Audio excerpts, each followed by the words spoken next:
Coming up on this episode of Nintendo Cartridge Society, we're swimming around in syrup with cowfish. It's dangerous to go alone, so the Nintendo Cartridge Society goes with you.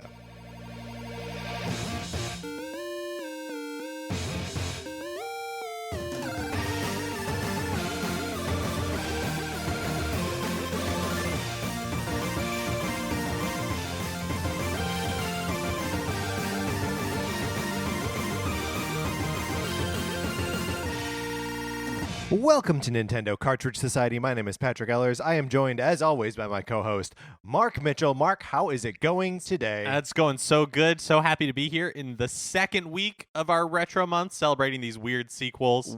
And so this is kind of like the sequel to the first one, right? In its own weird, unique way. But, like children, or I guess my own children, I don't have any. Basically, what I was going to say is, like a parent who loves their children, I love all of them equally. I'm going to go on record and say this is my favorite episode of our retro month so far. This is my favorite one so far. And it's only just started, Mark. That's how good I'm feeling right now. Amazing. But you were about to say that you wouldn't be able to choose. No, it'd be too difficult for me, especially since I don't really know what's coming in the next 2 weeks. I mean, I know what we're doing, though. I know what we're going to be talking about. Yes, expertly done. We are going to be talking next week about Star Tropics 2, which, now it is undownloadable from anywhere. The Wii eShop has been destroyed, wiped from the face of the earth. Right, so sorry about that. Hopefully you find some way to play this game, or if you just want to hear about a weird little relic of Nintendo past, the very late stage NES game, Star Tropics 2, we'll be discussing next week. And then the following week, we are going to be discussing Castlevania 2, Simon's Quest, which you can get on either the 3DS or Wii U Virtual Consoles. Those still exist for now. Those do still exist, so you don't need to worry about that. Those exist. They'll always be there. You can always count on the 3DS. And I don't know that. Wii U Virtual Console. That's a smart like thing for the us to be sun saying. rising and spreading setting. disinformation here. It is possible. We're recording a little bit in advance here. It is possible that Castlevania 2 gets announced as some of like the NES Switch Online. That's true. That could happen. Or between now and then, they're just like, do you know what? The 3DS eShop, we're over it. It's done. No way. You think they'd abandon it? We're shutting it down. Which you guys don't want to buy 3DS games anymore? You don't like Hey Pikmin? All right, fine. We're just turning our back on the 3DS entirely, and you guys are the one who did it. All because you didn't support Hey Pikmin. It becomes like super vindictive all of a sudden. It would be wild if Nintendo abandoned the 3DS Virtual Console before the Wii U Virtual Console. Wouldn't that be wild? That would be. Unless they, the only thing, I could see them folding them both at the same time and like starting up the Switches, like all on the same day. And just like, no, we're moving you all to the Switch. Here's something you can do on the Switch. Not play these games, but you could play my copy of Sonic Forces. That's right. All you have to do. All you gotta do is send your address to Nintendo Cartridge Society at gmail.com. It was dangerous there. You were like leading up to it, and I was like, Mark can't say the first part of it. You get to borrow my copy of Sonic Forces. You play it for a little bit. You make an avatar that has like glasses and is a bat. Or like you're wearing a scarf or something. You can definitely wear a scarf. Like, be sure to put a scarf on your character. It's like you're Hibble, the bat, and you are a Sonic character avatar who also goes to Hogwarts. Sorry, did you name him Hibble? I did, yeah. I love it. When are we gonna get that Sonic the Hedgehog Harry Potter crossover? Oh man, we're all dying for it. Like that's a game that's a Sonic game I would play day one, hands down, no questions. Man, the fic about that would be out of control. Harry Potter and Sonic the Hedgehog at the same time? I don't know that anyone would be able to deal with it. This costs you no money if you want to borrow my copy of Sonic Forces. Just email us Nintendo Cartridge Society at gmail.com. All right, Mark, let's get into it. We've been screwing around enough. We got to talk about Super Mario Land 2, 6 golden coins.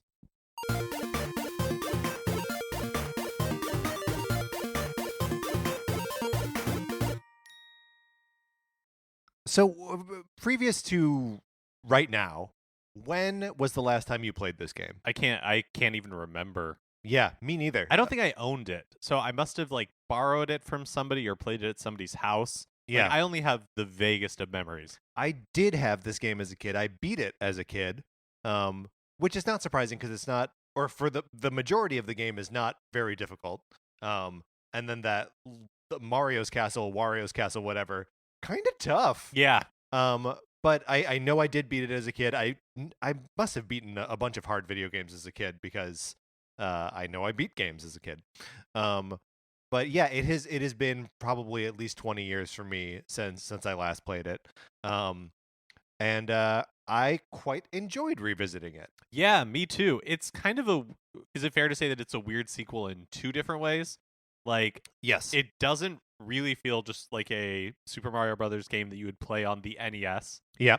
And it's also very different from the original Super Mario Land. Yeah. So I mean, the Game Boy occupies a weird space in like game series for a lot of reasons, right? Like, you're taking what is a game that's presented on like different hardware and trying to find a way to reiterate it on a system that has four colors, that has a smaller, blurrier screen.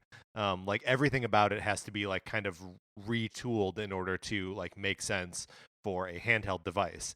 And I think like they like this game to me feels like it is a sequel to it's like a it doesn't feel like it's in the same series as Super Mario World 1, right? Like Super Mario World, the original Super Mario no, sorry. The original Super Mario Land feels like it is a sequel to Super Mario Brothers and like Super Mario Brothers 2 in Yeah. Japan. Like aesthetically, Yes. it's very similar. It has that like real old Mario 8-bit style. Yeah. And then this one is much more based on like Super Mario Brothers 3, like Yeah. how we imagine Mario today. This is like Super Mario Brothers 3, Super Mario World, and then this. Which like that is this game came out after Super Mario World. And it's sort of like the last proper Super Mario Brothers game for a long time, for like a decade. But I don't know, it's so the game is so weird. We a couple months ago talked about if we were making a new Mario game, like what qualities from old Mario games would we want it to have? And one of the things that I said I wanted was like the sort of rampant spirit of invention that this game has, just in like its aesthetics. One of the worlds, a turtle eats you and you go inside like the water. There's like a water world inside the turtle's belly. There's another one where you're inside a giant Mario robot. There's a pumpkin world that's all about like Halloween. Yeah, which actually made me think of Mario plus Rabbids Kingdom Battle.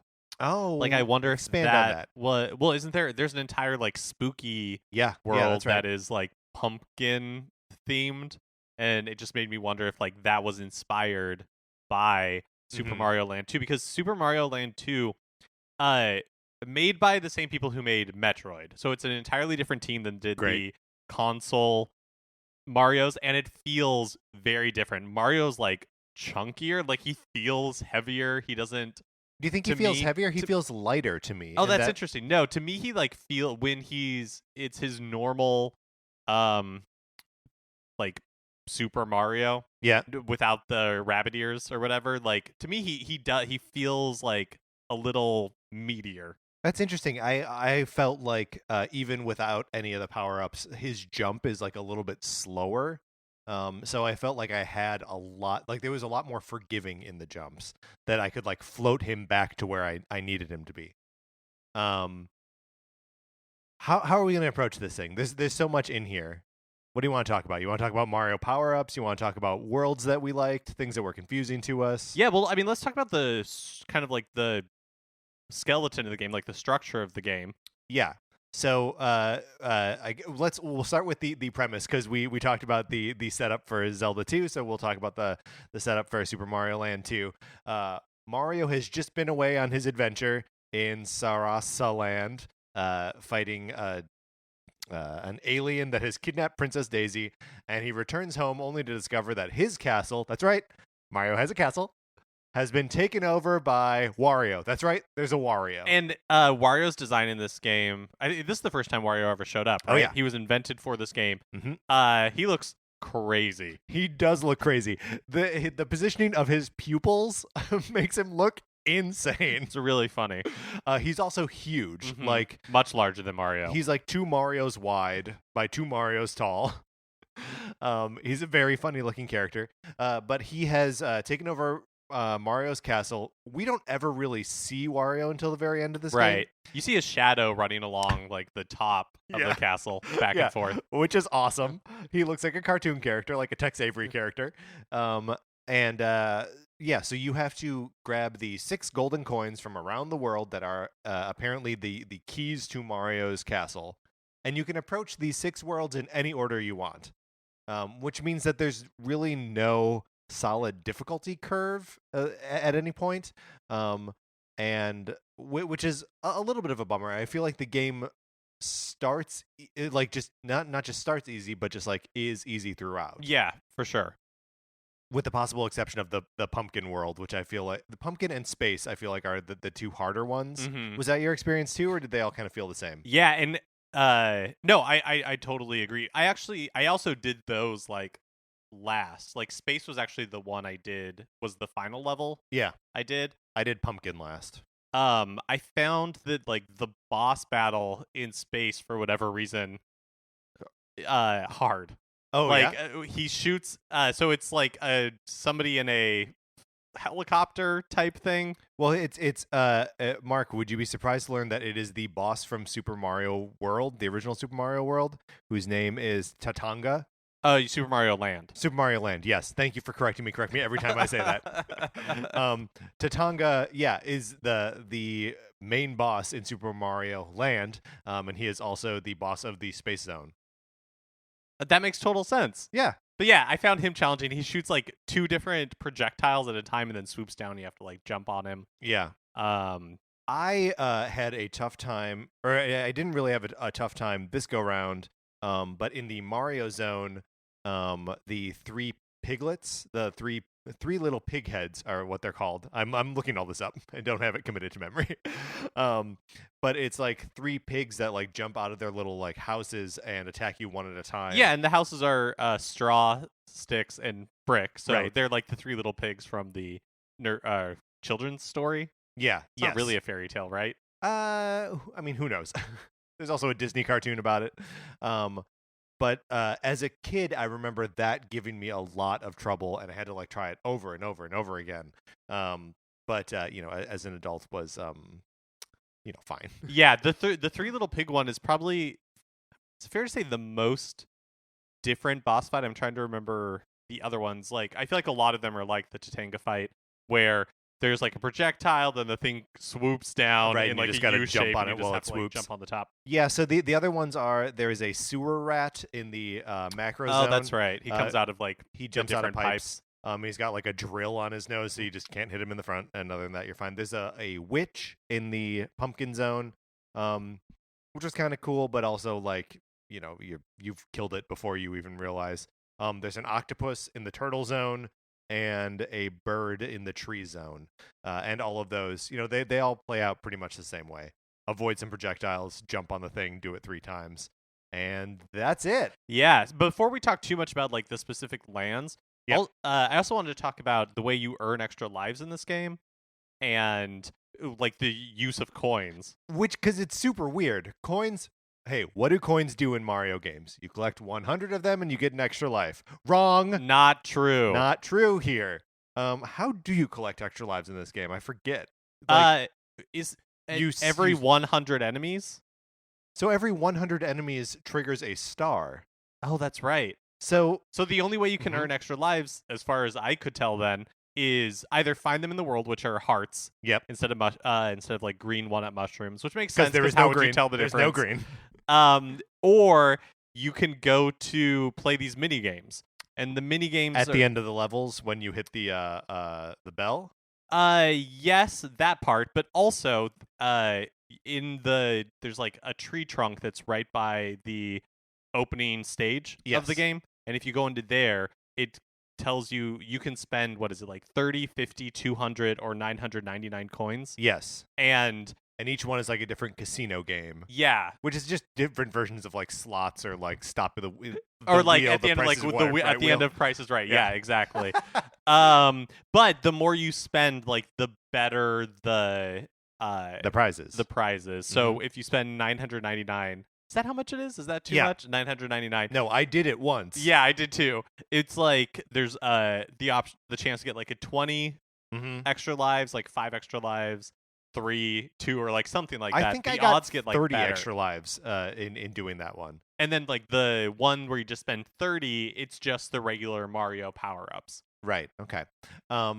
Yeah, and if you do lose all of your lives at any point, the coins go back to the bosses, which you don't have to replay through like all of the worlds to get to them. You can just walk right up to them, but you do have to refight them if you have to continue in this game. And then Patrick had mentioned it earlier, but at the end of every level, there are 2 exits, or there's usually 1 exit. Yeah. But at the very top, there's like a bell that is a little bit difficult to get to unless you have the bunny ears. In which case, it's so easy, and you've already gotten it. But when you hit the bell, when you exit, you go through to a mini game.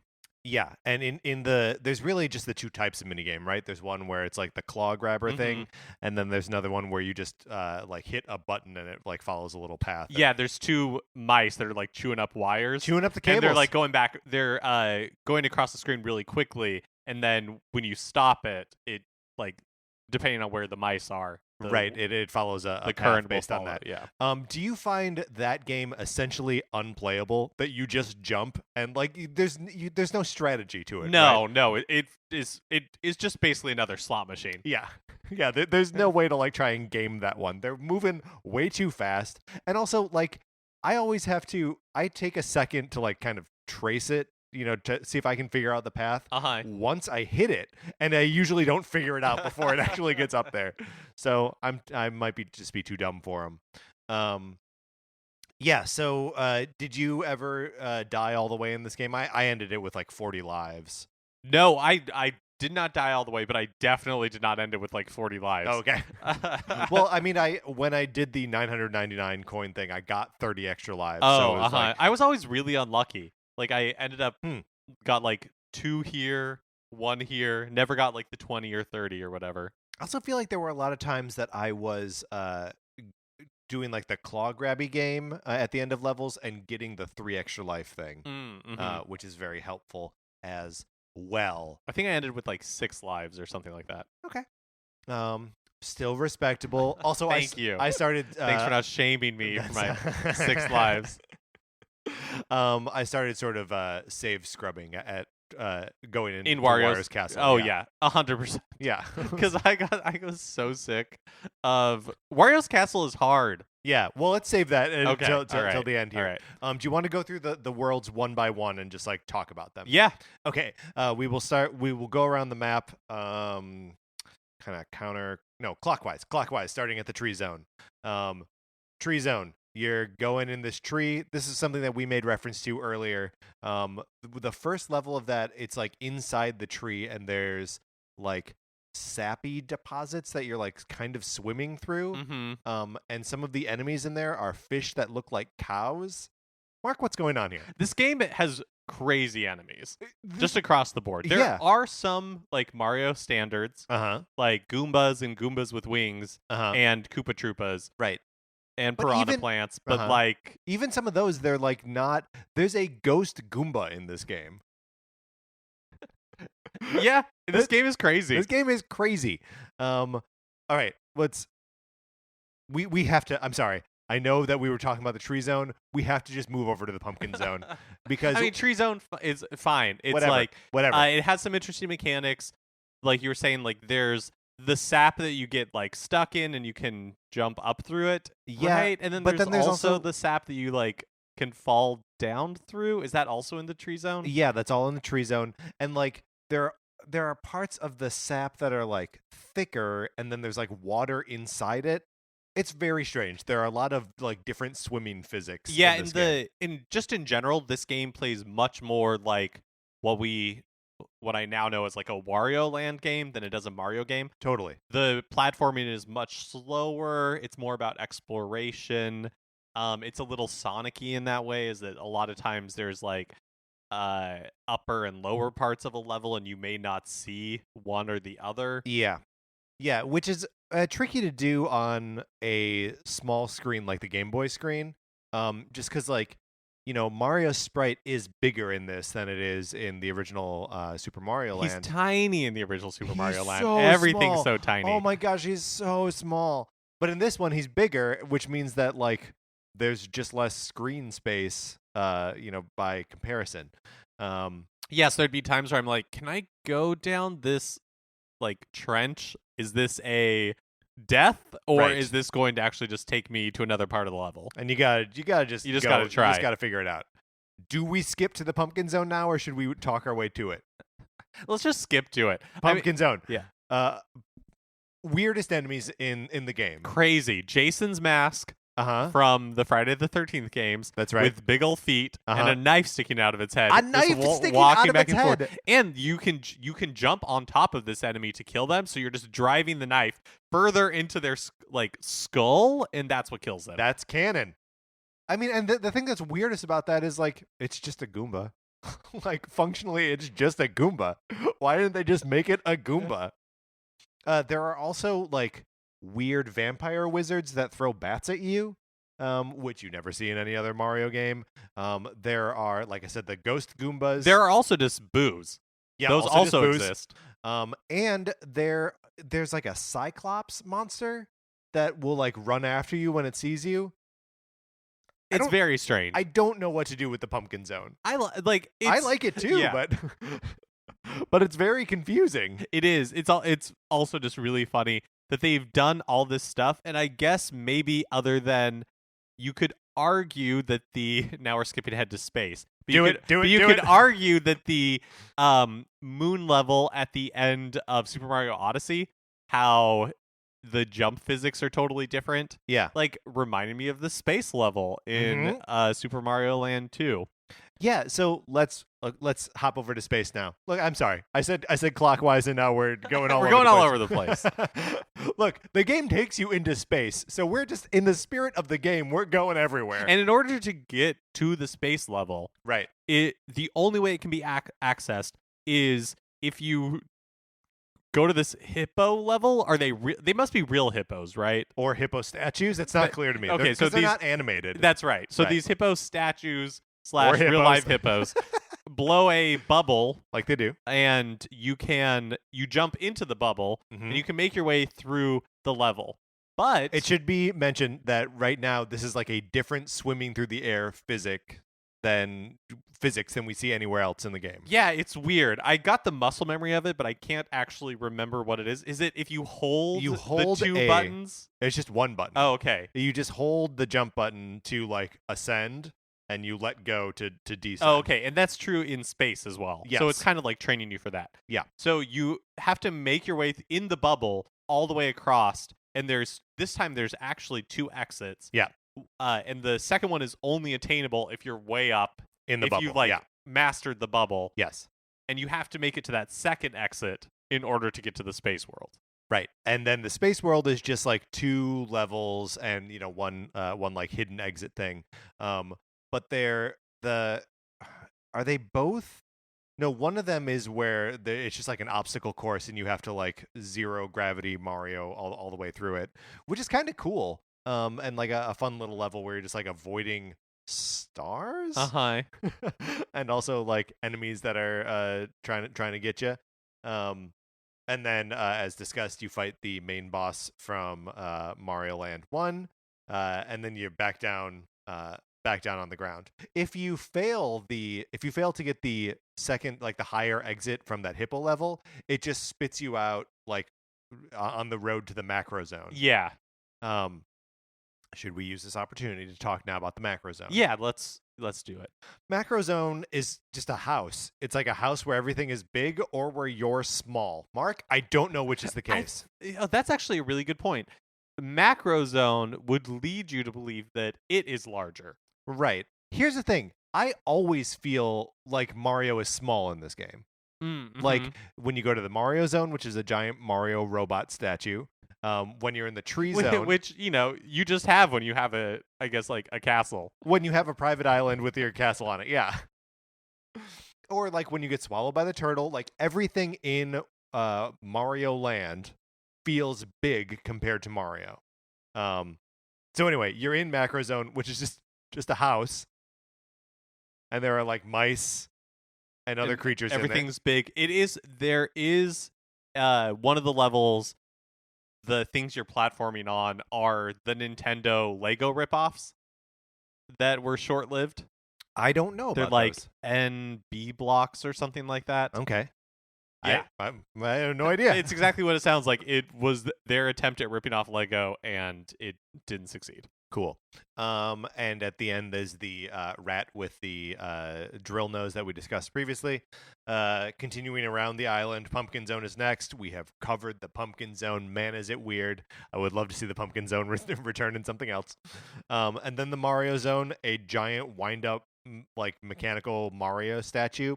I like the way this level plays out in that like when you come to it, you just see like the one dot at the beginning, like Mario's shoe kind of like slides over, and you're like, oh, here's the first level, and then like different pieces of the Mario statue open up as you're like traversing. Yeah, through you're the like world. making your way to the top. It is interesting also to me that there's no set standard for how many levels a world is going to have. Nope, none. Sometimes there's just 2. Right. Sometimes there's like 4. You never know. And there's like special areas in some of them. The Pumpkin Zone has 2 special like exits that you can get to. How many of those did you do in your playthrough? I think I only got 1 in the Pumpkin Zone. I also the one only that's got in like the upper left. Yeah, I also only got that one in the Pumpkin Zone. And I'm looking at a list of so Pumpkin Zone has 2. There's 1 in the Tree Zone, 1 in the Space Zone, 1 in Macro, none in the Mario Zone, and 1 in the Turtle Zone.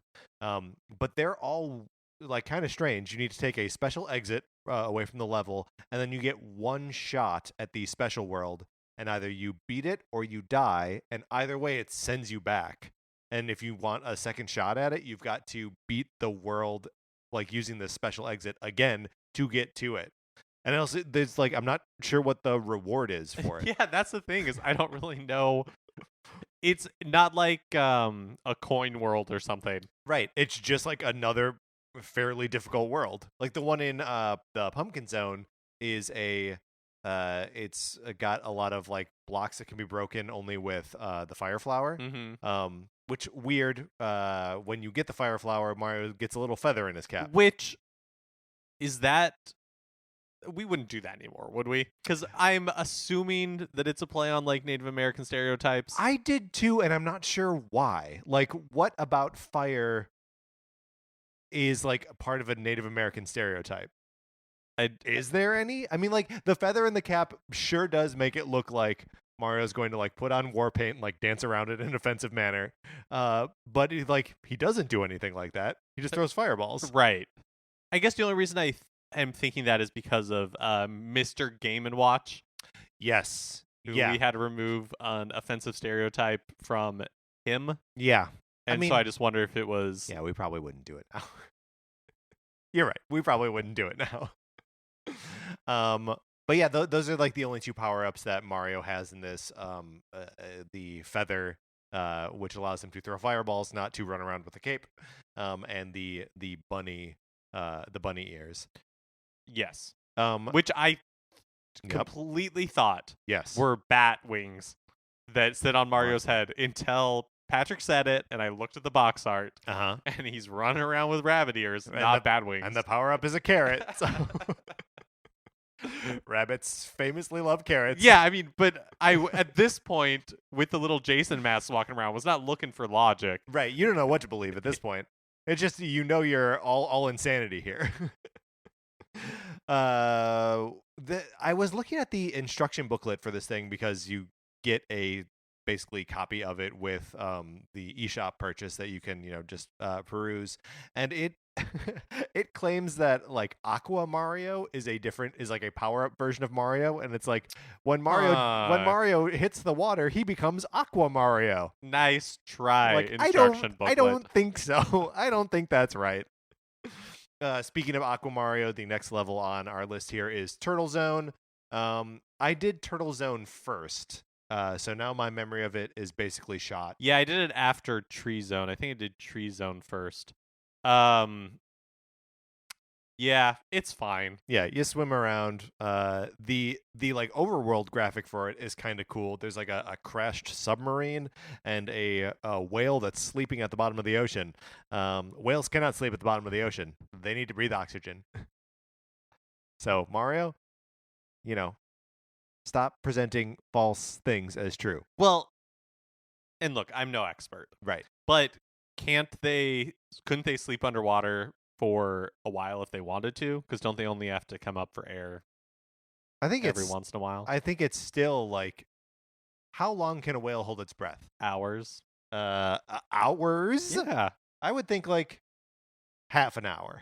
All right. We're- I'm looking this up. Okay. What kind of how long can a blue whale? Should Sure. we do let's that? Call it a blue whale. Yeah. While you're looking that up, there was one more enemy type from the Pumpkin Zone I wanted to talk about. There are dry bees in this. So like skeleton bees that are like flying around like bees do in any video game. But when you jump on them, they're only dead for a little bit because they're like the skeleton Koopas in any other game. They're dry bees. Anyway, I want to see a return of dry bees. 80 to 90 minutes at a stretch. 80 to 90 minutes. Yeah. Okay. All right. But no, you're right. Okay. So, saying a whale could take a quick how nap. do whales and dolphins sleep without drowning? Observations of bottlenose dolphins in aquariums and zoos and of whales and dolphins of the wild show two basic methods of sleeping. They either rest quietly in the water vertically or horizontally, or sleep while swimming slowly next to another animal. Well, just to another animal? I don't feel like that really answered our question. No, I don't think it did either. This is a bummer. We're gonna need to bring in a whale expert for the next one of these. All right, so that's all the lands that you can, the zones that you can visit, and then finally, with all 6 coins intact, you go to Mario's castle, now Wario's castle, and you storm it. And there's one level here, One level, no midway point, no checkpoint, not even at the boss. Which, what are we doing here? Why? There should be a checkpoint before the boss, especially a boss that you need to fight 3 different versions of. And you better bet. Oh, you better bet that I used the virtual console save states. Me too. Once I got to that point. Yep. I mean, I just tried to do like a straight run through the castle, died, and was like, all right, let's do this again. Got to Wario, died, and then realized there was no checkpoint. It was like, all right, you had your shot to play fairly with me, Super Mario Land 2. Now I'm going to scrub this thing. Oh, one other enemy type that's found. No. That's found only in Wario's castle. Yes. I don't know what they're supposed to be. They look kind of like the torture bot from Star Wars: A New Hope. Keep going. When Princess Leia is, she like wakes up and Darth Vader and the stormtroopers come in, and there's like flying orb droid that has 2 like giant syringes yeah, sticking out of it, which hilarious. But it's an injection droid. Like 2 just enormous needles. What are they? Yeah, I don't know. What can that thing possibly be for other than torture? But okay, in Wario's castle, there's like those sort of things that go back and forth, but they're not attached to anything. They're not on like a pendulum. See, I always assumed that it is like the ball and chain kind of things that we would see in Super Mario World. But there's no chain. There's no chain. I feel like the chain is just implied. It's a Game Boy, man. I do think I think they're torture droids. You think they're torture droids? Yeah. Man, that is dark. There are also giant piranha flower statues. These are statues, right? Yeah. They spit fireballs. Fire. Yeah. And there are also like Wario fists that come down. There are a lot of unique enemy types in just this last level. Well, the Wario fists are mean because they only happen if you step on a certain tile. That's right. Before them. And I've never been able to successfully avoid one once I've triggered it. Have you? Like, no, I don't think it's possible. You I just don't. I have don't to think take it's the hit. possible. Okay. Yeah, I think you just have to take the hit. So you battle your way through Mario's castle, now Wario's castle. You find Wario. He's hanging out in a throne room. He's got that looks very similar to the throne rooms that you see before you get on the airships in Mario Brothers 3. That's right. He's got crazy eyes. Right. So do you think that like Mario built that castle and that throne room after his adventure in Super Mario Brothers 3? Oh yeah, no, he did. He like, when you're trying to get decorating ideas and you're looking through like magazines and something, and you're like, oh, I really like this. I should do it for myself. And the space is different, so it never turns out exactly the same. Right. But you're just trying to get like the essence of it. And I feel like he really accomplished that here. Right. Well, and Mario, he's out on his adventures, and he keeps seeing and these are kings, right? These are kings of worlds, and he goes and he sees, and he's like, these guys are they're in the lap of luxury, and they all decorate their castles the exact same way. And so Mario, that track is laid early for him. This is what a castle throne room looks like. But what he doesn't anticipate is a big fat Wario sitting on that throne. And you show up, and Wario's like, not today.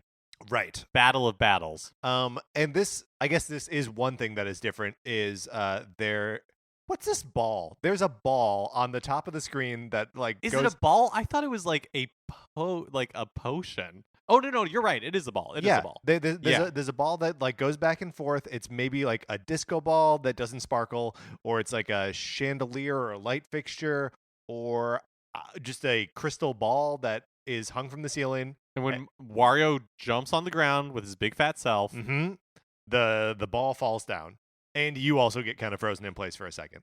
And he will frequently jump twice. He'll jump, poof, the thing falls down, and then he just does it again to be a jerk. Hey, I really want to talk about this Wario boss fight. Yeah. But yeah, back to Mario's like decorating. Yeah, please. Okay, so when you're going through Mario's castle that Wario has taken over. Thank you. There's like all these enemies and weird rooms with pits and like yeah.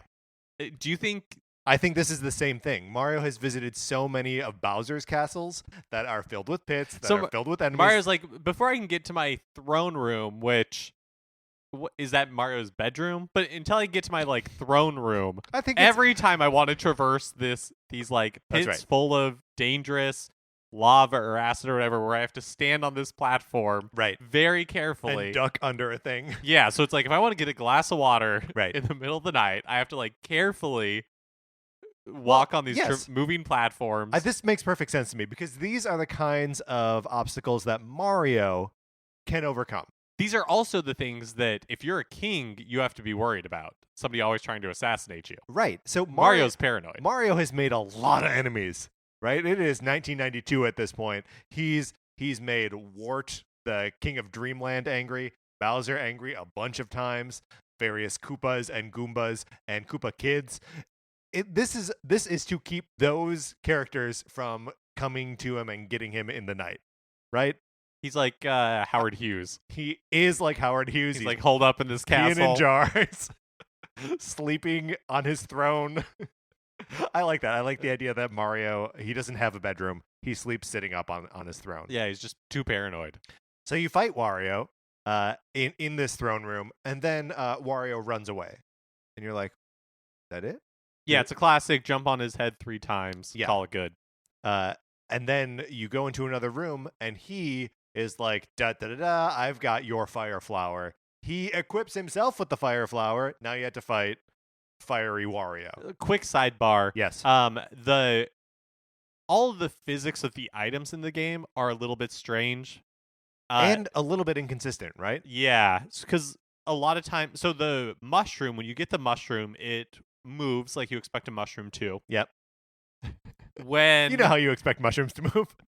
When you get the carrot, the fire flower, or even the star, they stay put. Although sometimes the star moves. Also inconsistent. Yeah. And then when you shoot the fireballs, they act more like the like super balls or whatever they were called in Super Mario Land 1. Like they're kind of they're a little more persistent. Yeah, they like split the difference between the two. Like the physics of those feel different than just regular fireballs. Right, but not like you said, it's kind of splitting the difference because the super balls will like bounce all the way. They ricochet up. like all over the place. And this is a little bit more like they just sort of stick around for a while. So you got to deal with Wario throwing those around, and again, bop bop bop. You hit him 3 times, he runs away again, and you're like, surely this time I've done it. No. Now he gets a carrot, eats it or whatever, and becomes Bunny Wario, which is maybe even the easiest version of him, right? Yeah. Yes, I agree. And then you bop on him 3 times, and that's it. That's the end of the game. You get your castle back and kick Wario out. I like that Wario goes through all of the power-ups. It feels very much like the end of Super Mario 3D World, where you've been playing this game, and every now and then you get the bell, and you get to become a kitty, and it's super fun to be a cat Mario, and you're swinging your claws, and you're diving and climbing, and then at the end, Bowser does the same, and you have to fight Cat Bowser, who's also grabbing the double cherries to make like 6 or 7 of him, and the end of that game is you're running up a tower away from like 7 different Bowsers that are all cats chasing you up this tower and like trying to get you. But Wario did it first. Is all I'm saying here. Wario did it first. And then you win, you get your castle back. Mm-hmm. The end. The end. So that is Super Mario Land 2, 6 gold coins. Mark, you enjoyed playing this game right now. Yeah, right? I really did. Is the question I posed to you last time about Zelda, is there anything from this game that you would like to see in future installments in the Mario series? I think one of the fun things about the Mario series, especially in recent years, and especially with Odyssey, is how much they honor the past. Yeah. And they will pull like ideas from anywhere, right, and put them into the game. And I feel like I guess I don't know if they've already done this. I don't know if the genesis of like the moon level, sure, and like its jumpy physics. Yeah. If somebody was like, "Hey, remember Super Mario Land 2 in that space world?"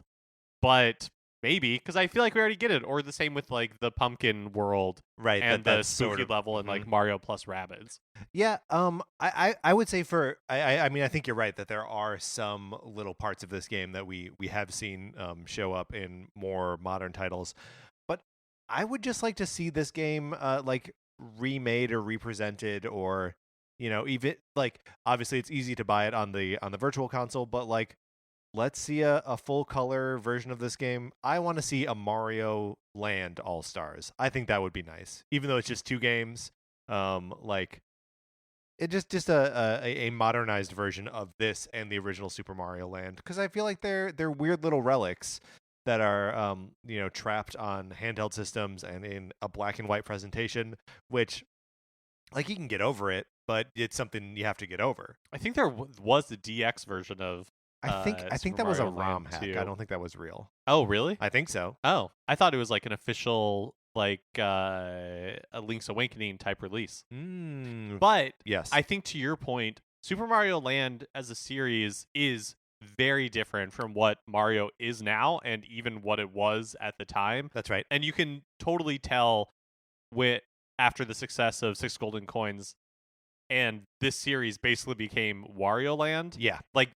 It makes more sense to me for it to be its own franchise instead of trying to be like part of the Mario franchise. Yeah, because even these games are Mario-like, but are not what I consider a Super Mario game to be.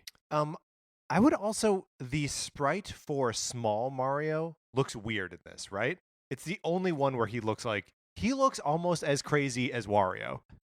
He's a weird looking dude. They did their best. They did do their best. All right, Mark, let's close out our discussion of Super Mario Land 2, 6 gold coins. Golden coins? I think it's golden coins. Golden coins.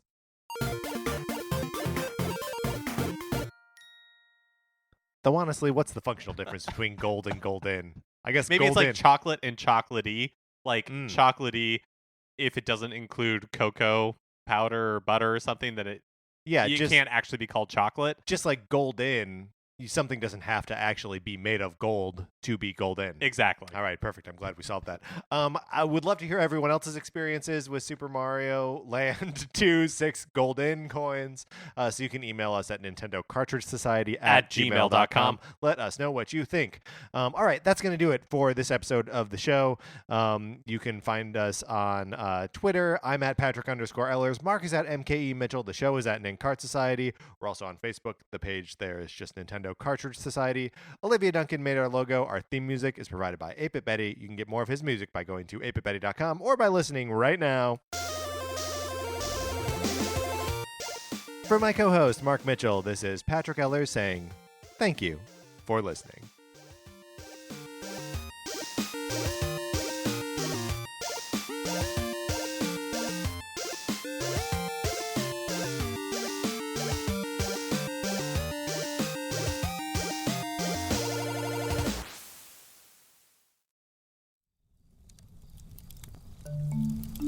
Campfire.